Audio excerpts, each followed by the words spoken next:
Hmm. Hmm. Hmm.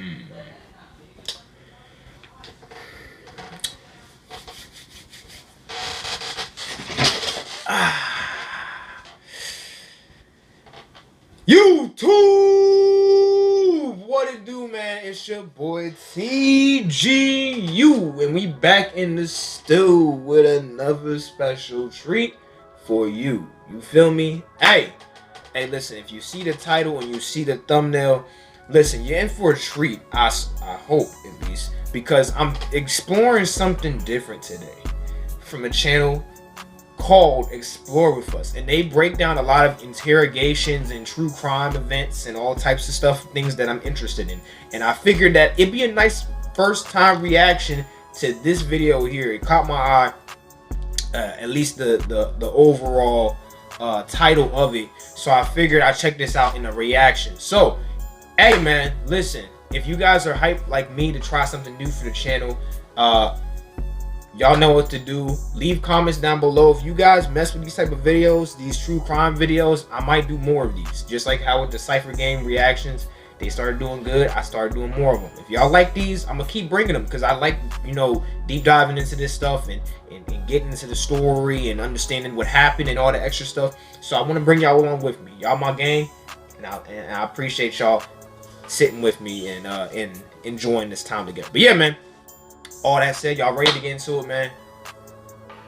Let's see what this crazy ass shit is going on. Let's get into the reaction. Bill was attacking me and I had to fight him off. And I had to do it because it was following me around my whole day. And look all the pain I've been through. But it's over because I ended it today. And you can believe that. But you guys need to understand me that I am not crazy. My brother, you sound very crazy. This bizarre episode is an act so unbelievably gruesome. It's what horror movies are made of. Be forewarned, you're about to view one of our most disturbing cases yet. Oh shit! Y'all ready? Downs 911. Where's your emergency? Hi, I'm at the Ruidoso Downs Fire Department. Yes, sir. I picked up a guy who seemed really confused.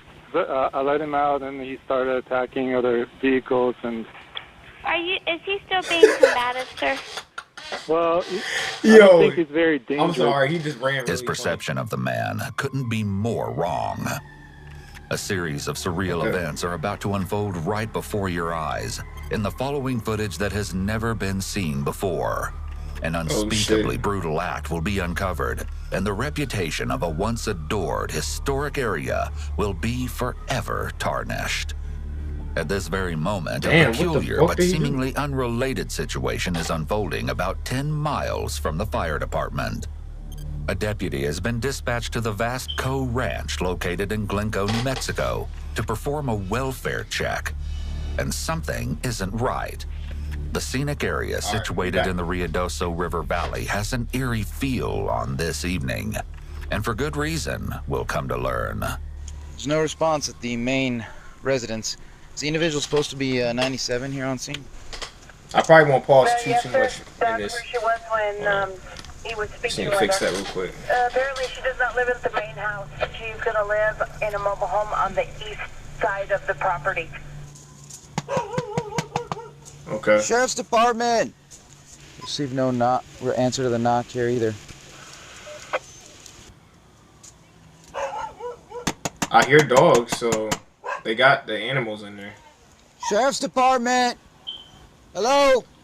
After a thorough search of the exterior, the deputy has found no trace of the woman in question and caretaker of the ranch, Mary Ann Morehouse. It's as if she's fallen off the face of the earth. Front door of the residence is open, screen door, but nobody's answering from inside. Is there another available deputy? Send me another unit. I need to make entry. The responding deputy can do nothing but wait for another unit to arrive.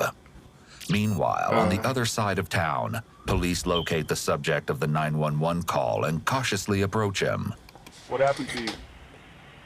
Hey, I just want to pause real quick. I'm not going, like I said, I'm not going to be pausing too much because this is already long as shit.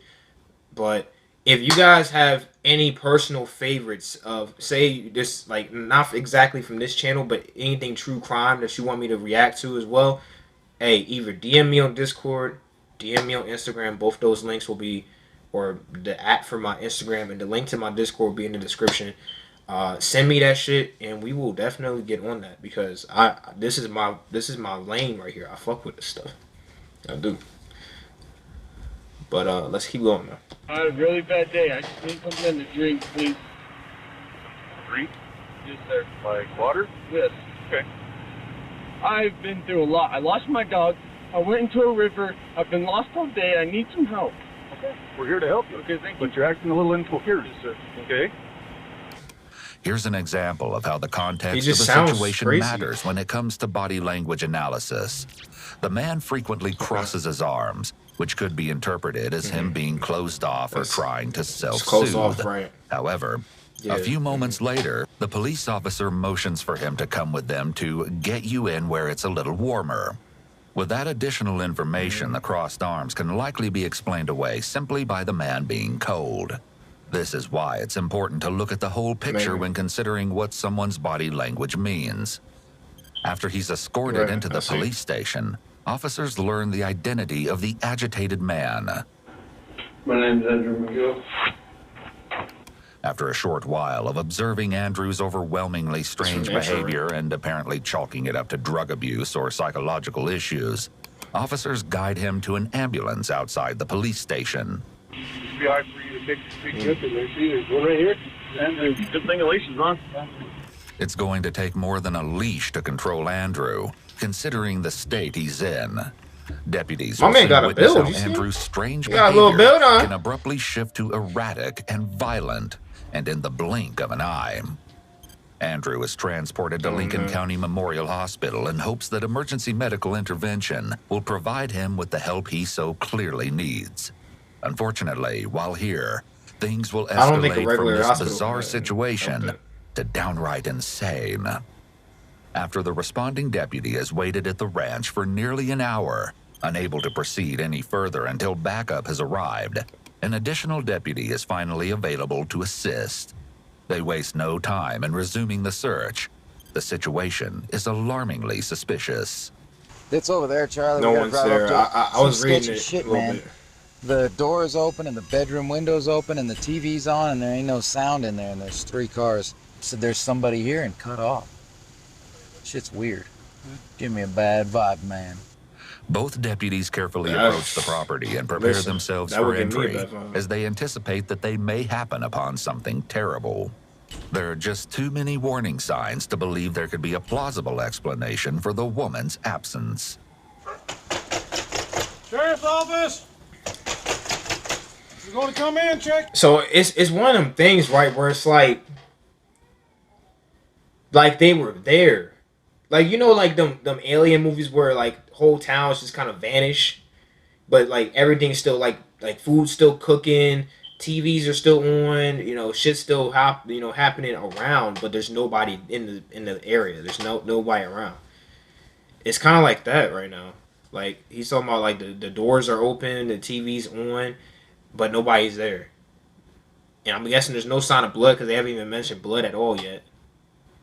So I don't know what's going on. Kidnapping, maybe. Let's see what's going on though. Going you. Sheriff's office. I'm gonna try not to pause no more, y'all. But I don't want it's to talk over the strange. video too. It's real strange, man. But there's no one to be found inside the premises. In fact, nothing even appears to be out of place, and there's no sign that any type of struggle has occurred. Things just aren't adding up. What's happening here? Though they don't yet know it, the deputies are on the threshold of unearthing something worse than they can imagine. They continue to search outside. Oh, God. We secured the residence. I don't know. What else What you they reckon? gonna find, bro? She was supposedly on the phone with the RP and says somebody's here. I mean, who walks off at a night like this? I thought we were gonna go in there and find something bad. Yo, In just a must have matter of missed that minutes, thing. the deputy will receive a haunting So she had confirmation called that the his police, but instincts then shouldn't be taken She lightly. just vanished. There's definitely something weird, but I don't know what it is. There's something strange. We're gonna be out at the main residence now. The RP is kind of freaking out, saying, "Oh, there's definitely something wrong." I'm like, "Yeah, it's weird, but I don't know." And let's drive down there and see if we find any other house.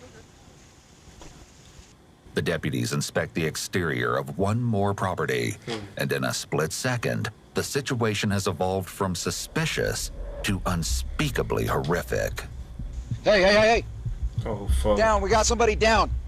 The horrific truth of the discovery will be revealed during the interrogation of the disturbed suspect. We gotta start clearing this. Suspect could still be on scene. The deputy is desperate for more backup at the scene. The urgency of the situation is crystal clear. Okay, Charlie. Yo, this is tense, y'all. She's Y'all down. feeling tense? I'm feeling tense. It looks like a she, elderly female. This motherfucker's still here. Anybody comes up on us is getting fucking smoked, dude. I'm gonna tell you that. Do it up, man.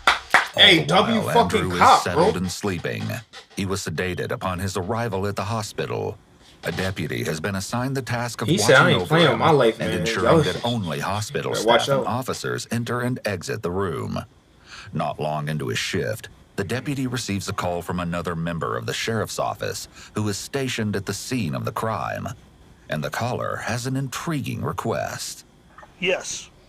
I've got them in a bag. They're a pair of construction kind of boots. It's more like a curved tire tread than like a diamond pattern. I'll try to send one back to you. The deputy captures photos of the outsoles of Andrew's boots and fires them off right away. Okay. It seems the sheriff's office has surmised that the two occurrences are related. The question is, how? I think the guy at the hospital is the dude, and he had a freaking meltdown or something. Imagine if this fucker hitchhiked to the hospital. Imagine the guy that just gave a fucking dude like that a ride. You know, the sad part, Charlie, is this is a beautiful place. It was. The brutal crime will forever taint the property, and law enforcement must get to the bottom of the dire situation before another life is lost. Somewhere around 1 a.m. marks the very stage where Andrew's odd behavior has taken a drastic turn. He has become extremely violent. Hey, Cox, go with Jason, please. Jason's the one hit. Anybody else get hit? No, just one shot. What's going to happen? You know? Somehow, a sudden struggle erupted when, out of nowhere, Andrew leaped from his hospital bed and attacked a deputy. Immediately, two more deputies rushed to assist. In the midst of all the chaos, a handgun was knocked out of one of the deputies' holsters. Andrew managed to grab the weapon before any of the other three could get their hands on it, and he fired a shot directly into the arm of one deputy. He pulled the trigger again, and by some sort of miracle, the weapon failed to fire. Andrew, you okay? All right. Fuck. Calm down, son. W. Oh my God. I don't know what I'm doing there, but I can't figure it out. I know, just And I need relax. some medication. We're getting shackles. Okay, we're gonna put him back in here on the bed. The doctor gotta check him. You roll him over. Yep. My leg. Stand up. You got another thing of shackles? Yeah. What kind of shackles you use? Leg. Yo. Just one. I'm gonna put one on this and one to the bed. Okay. Remarkably, Andrew's episode continues into the morning, despite the sedatives he has been given. Man, you guys don't understand me. Really? I do one little thing and I'll be back. I'm sorry. I told you I was sorry. I can't move or anything. It sucks, dude. You guys, I will live a happy life. I promise I will be happy. I always wanted I'm to sorry. myself somewhere. Hi, Andrew. I'm gonna give you a shot in your leg, okay? It's the same medication I gave you earlier. Okay? Or do you want it in your arm? What the You guys, fuck, I'm gonna be bro? okay. We're trying to help I'm you. gonna be Andrew. okay though. I'm gonna be okay. I want stuff right now. I haven't had a drink in 5 days. I've ate worms. I'm going nuts because of this, and I know what it's all about now. I need to chill out. I am going to be chill. No, I don't want to go there. You guys, man, how could you do this to me? Poke. Andrew is speaking rapidly and with a sense of Man, you urgency. do this. He may be experiencing pressured speech, which can be Oh, caused by a dang. few different mental health disorders, including bipolar disorder. It's also possible he's feeling panic due to being constrained, and his rapid speech is an attempt to calm his anxiety. He seems to lack awareness about the seriousness of what landed him in this situation. This difficulty with insight could also be the result of a mental health disorder, or it could simply be him failing to take responsibility for his actions. Shortly after, Andrew is administered another sedative. He will soon be cleared for release and taken to his next destination. This is a prescription search for cocaine incarceration with medical, and this is the medication, but this is the same. They need to put him in a holding cell. We're gonna do a blood draw here in a second, boss. I understand, but do they have to be this tight? It hurt bad, dude. Been through a lot for everybody. You guys don't know. You guys don't know. Bro, what the fuck? Andrew will soon explain exactly what happened over those past few days, or at least his perception of what happened. You won't believe the bizarre story he has to tell. Mr. McGill. Let's go. Okay. Come on. My bad. Andrew is released from the hospital and transported to Lincoln County Detention Center. It's the following day, April 3rd, when the undersheriff and another member of the sheriff's office sit down with Andrew to get his rendition of the events that led to this very meeting. One of the most disturbing elements you'll see is that he seems to genuinely believe the psychotic delusions are real. I know it's not too sure. Y'all probably know this better than me, but like, so what's the difference between like a detention center and a prison? Like, prison is just like you go there and that's like, right? You just that's your main destination. That's where you at. Is a detention center just like kind of where they hold you until they send you off to an actual prison, or is the detention center also technically jail too? Like it's its own prison. I think they're different, right? Y'all let me know, man. Y'all let me know. And I don't know what to do. It's scaring me bad. Because everybody just seemed like they were going to hurt me or something like that, you know? And this is the very definition of a delusion. The person with them does believe it is real. Someone experiencing a delusion cannot distinguish between what is reality and what isn't.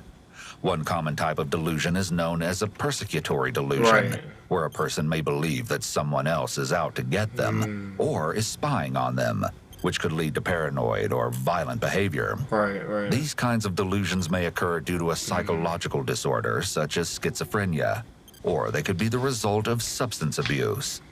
The following footage from Andrew's interrogation is utterly chilling. The undersheriff starts the interrogation by inquiring about Andrew's personal life. Right away, the undersheriff begins to build rapport. So this is the first time that I've met you? Yeah. What's your full name? Andrew P. McGill. Where do you work? I don't work. I go to school. Okay, at least he knows his name. At ENMUR. Aviation technician. Tell me a little bit more about you. Are you married or? Yeah. Any kids? Yeah, 1 3-year-old daughter. Soon the undersheriff changes course and refocuses the conversation on recent he has a events daughter. that have taken place. Namely, his alarming breakdown, the attack and shooting at the hospital, and an utterly horrific crime he will soon describe. So tell me what's been going on in your life recently. How did you end up in here talking to me? I have no idea. I've been having a weird week. I can't remember. It's like I can't remember anything. So I gotta ask, do you use drugs? Yeah, I did. Yeah. What kind of drugs? What's the same kind of drugs? Like, I use meth, heroin, cocaine, marijuana. How long have you been using drugs? For most of my life until I was like 15. So your drug of choice is meth? Meth? It's a possibility that use of drugs could explain Andrew's strange behavior. Methamphetamine has been associated with violent behavior. It can also trigger psychotic symptoms like hallucinations and delusions in as many as 40% of users. Of course, quite an array of other substances could also cause the type of behavior Andrew has been exhibiting. This man is really running after these cars. I remember they were scared of me, and I remember I was with them, they were just leaving me behind. Methamphetamine use can also trigger the user to experience paranoia. That, in combination with hallucinations and delusions, could be one explanation as to why Andrew might have been afraid of his wife and daughter. Notice that Andrew is shifting around a My lot, bad, yo. leaning forward, leaning back, moving his feet, as well as frequently looking away from the detectives. Normally, someone might see these behaviors as signs of anxiety or dishonesty. But since we know that he has a history of both drug use and hallucinations, this doesn't necessarily mean he's lying or is trying to hide something. I know, but I don't remember what I did, and it's like, why? I don't understand it at all, sir. With this admission, officers trained in interrogation methods should know to tread carefully and avoid any of the normal attempts to suggest reasons for why the crime was committed. He may be highly suggestible, and there is the chance of implanting false memories. The Reed technique advises against using these steps anytime there is a potential memory impairment. Something bad happened in your life in the last few weeks, or? This might sound ridiculous and crazy. It probably is ridiculous and crazy, but it's the truth. You know, I don't like that term crazy. Okay, sorry. It may sound strange, but it's how you feel. Just tell me whatever. It's fine. Yeah, well, I was just sitting at home one night with my brother, and my twin brother Philip was sitting at the house. We started talking, and then all this weird stuff started happening to me. So I felt like something was after me, like something was really gonna hurt me. I was not myself at all.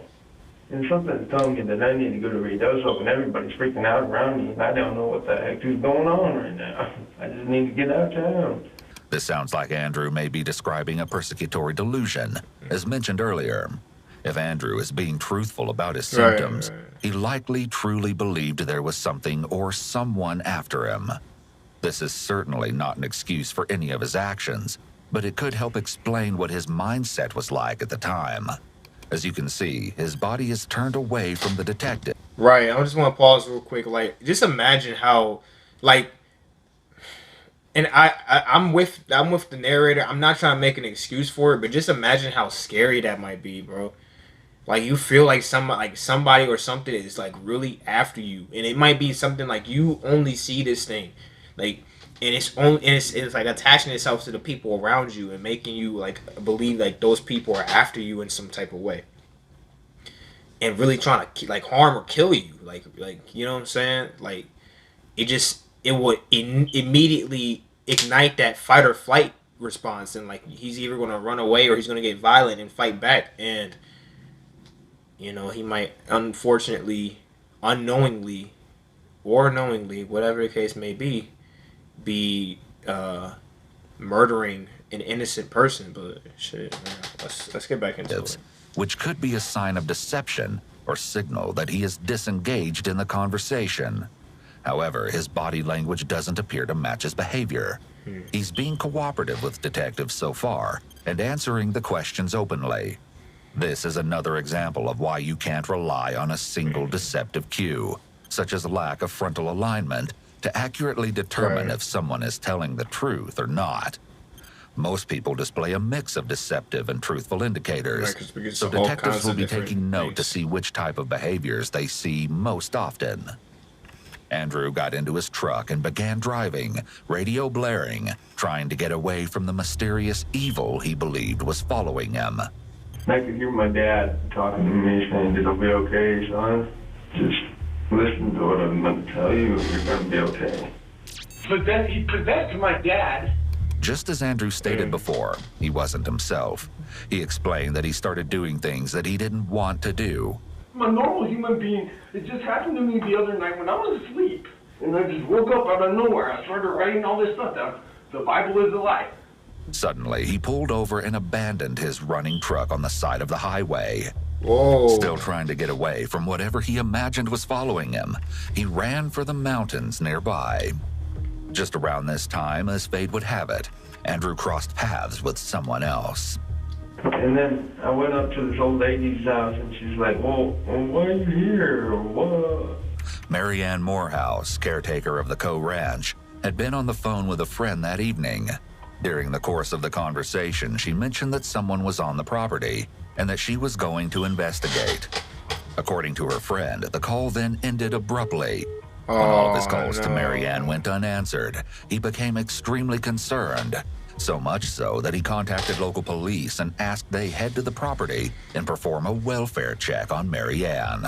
She started asking me all these weird questions, and I thought she was after me again. Because I felt like she was getting possessed by something, that dark entity all the time. Back and forth, back and forth. Like, and then I would talk to her, and then she'd snap out of it. And then she'd go back to being weird again. And I was like, man, what is going on right now? Make it by just end her life. This will be over with. Andrew continues his account of what he alleges happened that evening. Outlandish as it seems, we already know that at least part of it is true. So I went back and I punched her in the head. She got knocked out. This is a long story. That's fun. Got all day now. Andrew claims that his brother Philip was talking to him at this time, pleading with Andrew not to cut his head off. I felt like maybe he was the possession in my life and I needed to end him, but I couldn't find him anywhere, so I just had to end this lady life that was possessed. What Andrew states next is absolutely chilling. So I knocked her out and chopped her head off with an axe. And I had to chop this lady's head off with an axe. I bum-marked her bone like that, got an axe. What kind of medications do you take? I don't take anything. You guys think I'm crazy, man. That was exactly what the deputies encountered.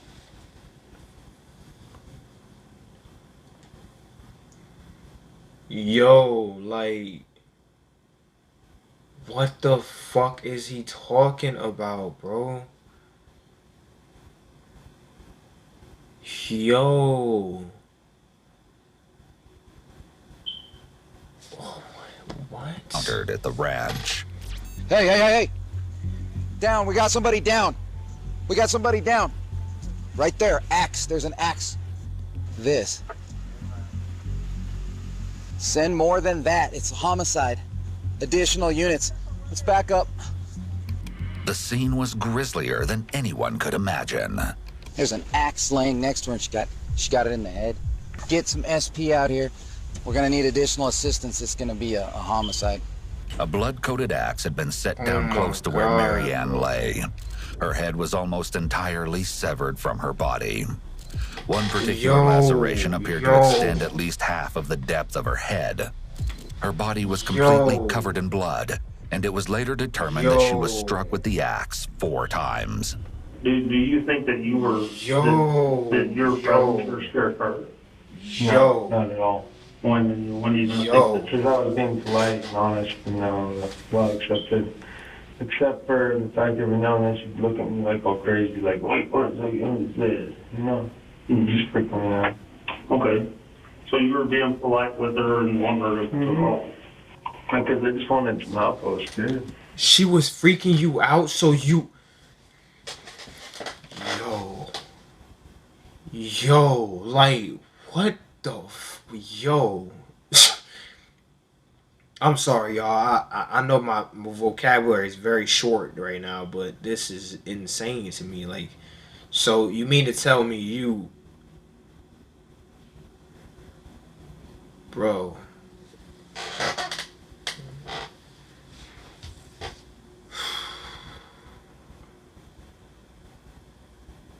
Like, that poor woman, bro. Like, you just have to imagine that she ain't expecting nobody to be out that way on that private property that she live at. She just come and just trying to see what's good, where you coming from, what you up on, trying to keep herself safe, and she ends up getting fucking, like, bro. This is fucking insane. And but was she being polite with you? Yeah. Where did the axe come from? In the back of the truck that was parked right there. I think she got possessed by this guy, and that's when I started getting scared, so I had to do something. I punched her, knocked her out first before I did anything with that. The detective is doing a good job of coming across as non-judgmental and non-confrontational, given the horrific nature of the crime.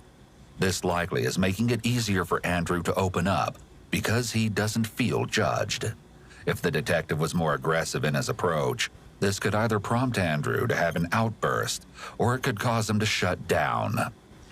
In his version, it was the devil's doing, not Andrew's. So that was the devil. Okay, that was the cop talking. And I had to fight him off, and I had to kill somebody to get rid of him. I am the real. son of God, and this is why I have that tattoo on me. And I hate evil. I was trying to get rid of it out of this earth, and I am the son of God. Trust me. I love you guys. I am on your side. I'm good. I would have never done that ever in my life. Oh, he's gone, bro. He's gone. Really yeah, bad. he's crazy Do as you feel fuck. bad because you know that was wrong? Or? Yeah, I know for sure that that was wrong. But I couldn't stop him, man. I couldn't help myself. I couldn't be myself. Yo. And I'm still not myself. I don't know what it is. Although Andrew says that he feels bad, his level of emotion doesn't match the severity of what he did. In his mind, he may be justifying his behavior because he felt like he couldn't control himself. It's possible that he sees himself as a victim to his own mind, and is therefore struggling to take full responsibility for what he did. So, and it hit me the other day because I started becoming mature, and it just, all this knowledge just started coming to my head, and I was like, holy cow, what is going on? I even called my mom. I was like, Mom, there's something wrong with me. I was like, I need some help, Mom. Were you using brains and that? No. I wasn't using. Hey, if that's true, like low key, L moms, bro. L mom, because yo, like, just imagine if so that happened prior to this event happening, apparently, right? Imagine if she took that seriously and like did some calling around and like actually try to get him into like some kind of situation where he's getting some type of mental health or mental help, my apology, or something, you know, some psychological help or something along those lines. This could have probably been prevented, more likely than not. But to be fair, realistically, she probably thought he was just bullshitting, and then kind of brush it off. Unfortunately, that was the one brush off that leads to something like this happening. That's insane, bro. Yo, I don't know about. Sorry, yo. I don't know about y'all, but there's like a tension, like a grip on my chest right now. Like this is just dark, bro. This is dark, man. Shit, let's keep going though. Any drugs, no. It's possible that Andrew is being honest, and he wasn't actually under the influence of meth at the time of the murder. Interestingly, psychosis that was initially triggered by meth use can be a long-lasting issue. Even if the person abstains from drug use in the future, psychotic symptoms may return, often triggered by stress. However, the exact onset of his symptoms is unknown. It's possible that his hallucinations and delusions first happened when he was using drugs, or they may have been the result of a psychological disorder such as schizophrenia. I mean, I feel like my head just won't quit thinking. Okay. And it's like no matter what kind of drug anybody gives me or anything, I just can't quit thinking. And it leads me to bad thinking. It's not me. I'm just scared of my own self. I'm scared of everybody, and I just want everybody to love each other and be happy. There seems to be a contradiction here. So Andrew sad, states bro. he wasn't using any drugs, but admits he uses drugs in an effort to calm terrible thoughts he claims to have. The conversation then shifts to the shooting that took place at the hospital. And then at the hospital, I shot some guy in the elbow, and I don't know why I did that. I was scared still. I just didn't know what I was doing at all. It's like, what? I never felt like this in my life. And it's like scary. His story isn't making sense, despite the fact that he has admitted to savagely killing Marianne and shooting the deputy at the hospital. As they continue their efforts to gain some clarity on what really happened that night, they move to the subject of Andrew's trek to the police station. Do you remember going to the Downs TV? Do you remember getting a ride into town? Yeah. Tell me a little bit about that. Okay, I was walking down the street. After all that bad stuff happened with the old lady, after that was done, I was running down the street, and then The bad stuff? some guy just pulled over out of nowhere and was like, What? hey man, do you need a ride? And I told him, yeah. An officer caught up with the Good Samaritan who'd offered Andrew a ride moments after he'd parted ways with him. Are you the one that dropped him off? Yeah, I dropped him off here. Last time I saw him, like, in the parking lot down there. Okay. Where'd you find him at? About 10 miles down the road. He was walking across the road, in the middle of the road. Okay. I stopped, and he was very confused, talking very weird stuff. and I thought I'd give him a ride to the police station up here. I just asked him to get out of the All right, car are we with back? me. He complied, I just had to but do something. yeah, he's just acting really crazy. Okay. All right, well, we appreciate you dropping them off. Let's try to figure out what's going on with them. Next, the undersheriff inquires about something else Andrew said while at the police station the previous night. Do you remember talking to those officers? Because you told them that you had hurt somebody else. Just do Andrew, bro. A man. I did? That's what you told them. You said that you something about Arthur. Who's Arthur? Oh, I did say that. I'm sick of that guy following me around. His name is Arthur. He goes to my school. He's one of my students. He's had a grudge on me. Who's Arthur? I thought he was like the devil or something in my class. All right, Might sound crazy, but this is what I believe in. Okay. This is the point where things take a turn for crazy.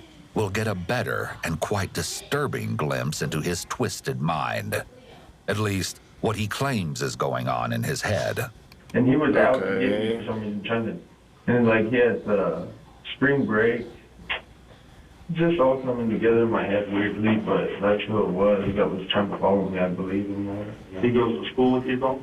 Yes, sir. But you didn't hurt him? No, I didn't. I was wishing I did because I thought he was like the Antichrist or something. I was scared to take him out to put the world at peace again. Weird.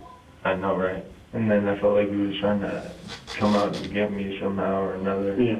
And I don't know if it's possible. It could be possible because I've been seeing some weird stuff and I've been experiencing a lot of weird things. So did Arthur go to school with you? What the fuck are you talking about, bro? Yes, sir. When's the last time you saw me? The last day of school before spring break. I don't even know what day it is. Do you guys know? Yeah, it's Monday, April 3rd. Andrew continues his theory that he's the Son of God and that he's here to save the world. I went through so much pain, suffering today for the whole world, and I forgive all your guys' sins. And the other day I realized that I was God, or Jesus, and I was forgiving the world's sins, and I was helping you guys out, but I didn't know how to do it because I'm not that smart. But I was trying, it was good intent in my heart, to change the world. And I think I might have accomplished that. And if you guys are understanding what I'm saying, it would help me out. But I'm going through a lot right now. His speech continues to be disorganized, but so are his emotions. Notice how rapidly and frequently he switches from calm or normal to scared and crying. All of these emotional shifts appear genuine, but it's not something that is typical. Instead, this might be another sign of his impairment. And I believe that this world is going to be in a peaceful state forever and ever if everybody will accept me for who I am. Yeah. Have you ever had these issues before, like earlier, like as a teenager or anything? Never in my life. This is disturbing. The story continues to baffle the officers. Then Andrew brings up a new subject, his daughter. Look, I don't know what she's at. What's it going to do? She's safe. The officers assure Andrew that his little girl is safe, in the care of his wife. They want more information about what is frightening Andrew so deeply. Despite his claim that he has conquered over Arthur, the student from his college, he is still scared of everyone around him. You don't remember hurting anybody else? No. And, the reason I'm asking is because, you told these officers that you did these things to the lady, right? And then you told them that you had done somebody else. I'm just concerned that no, 4 times, bro? No. It's a reasonable question, considering Andrew's claim that the undersheriff is referring to. It's a long story, but he possessed my life. He took over my dad. He possessed him, tortured my family. I had to get rid of him. It seems that Andrew believed that Arthur possessed Marianne, so when he says he had to get rid of him, he's likely referring to killing Marianne. The bizarre account continues as Andrew gives some background about the day leading up to the tragic night. And then I stayed up all night. Yeah. Dealing with Philip, my brother, dealing with demons, blah. No drugs. No drugs at all. At all. Does your brother do drugs? Yeah, he does. Whenever you use drugs, do you smoke? I smoke weed. And then I'll start to think way differently than anybody ever thought they were thinking about like. And I had this weird trip when I smoked some marijuana that this life was just a game and joke, and that my dad was up there controlling it, and that I'm Jesus, and that we all, it was weird. Andrew insists that he hasn't used meth in a year and a half, and he didn't smoke marijuana that Friday night. Except Andrew then claims he had the weird trip that very Friday night, and that they may have possibly smoked a small amount of marijuana after all. He and his brother stayed up all night, and it seems that marked the very beginning of the night of terror. And then my brother... I'm gonna pause, like, bro, what? Fuck that. Don't blame this crazy, malicious, wicked shit on weed, bro. That is so weak. That's so fucking weak, bro. Don't do that. Like, me right now, I feel good, man. I feel good after smoking a little weed. You know what I'm saying? And I'm gonna tell you right now, ain't nothing possessing me enough to have a manic goddamn episode and go on a murdering spree, bro. And talking about the devil's after me and all this. This nigga's crazy, bro. He's crazy. He's crazy, bro. This is not drugs, bro. And this is bad because he's already crazy. So if he's taking drugs, it's just amplifying the feeling of his craziness. But he himself is a crazy person. He's crazy, dog. This is so sad, bro. Because, you know, just everyday people just living life. This lady was out in the middle of her own little world. In her own ranch. Just chilling. Just in her own world, bro. And she gets slain. Slain with an axe. Striking her 4 times, bro. To almost... like, bro, that made... I almost fucking vomited when he said that shit. How her head was... Bro, I'm not even gonna repeat that shit, bro. That's insane to me, bro. And her life is over now because some random nigga propped up on her property and had a manic, crazy-ass episode, bro. That shit's insane to me, bro. Let's get back into it. When me and you started talking, and we started like telepathically talking to each other and weird stuff. Have you ever had homicidal thoughts before? That you never in my life, ever. But no meth? No. No heroin? No. No pills? No. And then the weed that you smoked with your brother? Yes, Yeah. So Andrew does confirm that he smoked marijuana. It's all such a mystery. It doesn't seem that anything has been cleared up so far as a result of this interview. I guess for my confusion is It might be a lot for you guys. well, look, I don't know if you believe me or not, but I am. No, I believe you. I'm not disputing that. I'm just trying to understand. Yeah. How. Me too. I don't know how we take and do a, violently kill an elderly lady. I know. That's the thing. That's the trip that I don't want to even think of. The detective is gently probing Andrew for more information and pointing out the holes in his story. Framing it as his own difficulty to understand likely makes it easier for Andrew to accept. If the detective had directly confronted Andrew, raised his voice, or gotten into his personal space, this could have triggered Andrew to feel threatened, and he may have reacted violently. In addition to having previously established that he knew it was, in fact, wrong to kill Marianne, Andrew also confirms that he was aware that he'd shot a member of law enforcement during his short stay at the hospital. His rationale for this was that he thought they were trying to kill him with the medication he was being administered. Did you think that you were going to get in trouble? Oh, yeah. Somebody found out, I know we're going to get in trouble, yeah. This is insane. And I probably should be in trouble, but at the same time, I felt like I conquered over something. So what do you think should happen? That's not an excuse, bro. To somebody who does these things. This is known as the punishment question and is taught in the Reed technique. Usually when someone's being truthful, they will respond with a punishment that fits the crime. Detectives may use this question, among others, to gauge a suspect's honesty. In this case, the detectives already know that Andrew is responsible for the murder, and he has confessed, so they may be trying to find out answers to other questions, like, does he fully understand the consequences of his actions? Did he know at the time that what he was doing was wrong? They should be punished at the same time.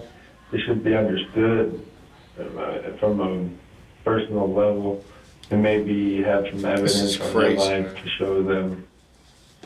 Maybe have my evidence from my life and my experience be shown to you guys so you could understand who I am and where I'm coming from and what happened to me that day, you know? And maybe that might help us all out. It truly seems like Andrew doesn't comprehend the magnitude of the situation, nor does he really seem to show remorse for the terrible crimes he's committed. So even though you feel like you're here to save the world from us, but do you still think, obviously you don't think people should get away with murder, right? No. The way you but said I felt like I would have never done this ever in a million years, ever. But I felt like somebody, somewhere, something good was telling me to do it, so I had to do it. And it might sound odd and crazy and belligerent or whatever you want to say about it, but it's the truth. Is there any possibility that with marijuana that you guys laced with something? No way. The interview is approaching its conclusion. The undersheriff asks one final time if there's anything else Andrew needs to make them aware of. Told you everything that happened, and this has only happened to me this past week. Other than that, my life is normal as normal can be. Like, I just go to school every day and clock in, clock out. No question about it. Bro, Andrew, we don't fucking care, bro. Like, we don't, bro.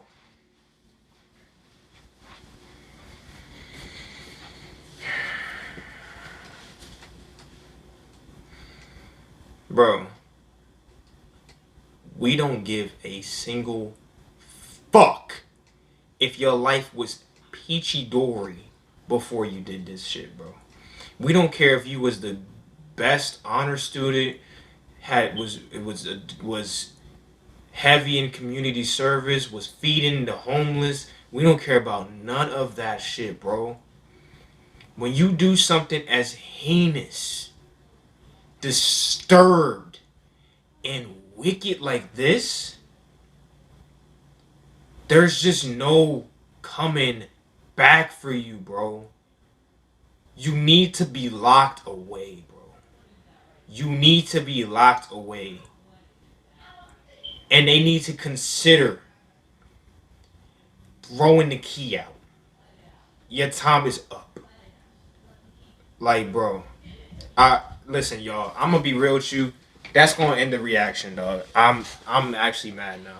I hope y'all enjoyed. If y'all did, if you could show the video some love with a like, it'd be greatly appreciated. If not, all's good. I hope you enjoyed your time here as well. Either way, if you happen to be new to the Goon Squad, we are on our way to 2K and beyond, so you know what to do with that. If you wish to see more videos from me in the future with things you like in terms of music, video reactions, whatever the case may be, and comment down below what y'all want to see next, man, in terms of true crime or just anything else. If y'all like this type of stuff, I'll keep doing it, but if not, then, you know, I'll obviously just watch it on my own. It's cool. But yeah, man, this is fucking insane. Let me know what y'all think about this case too. But yeah, man, that's gonna do it. It's been your boy TGU, and I'm signing out.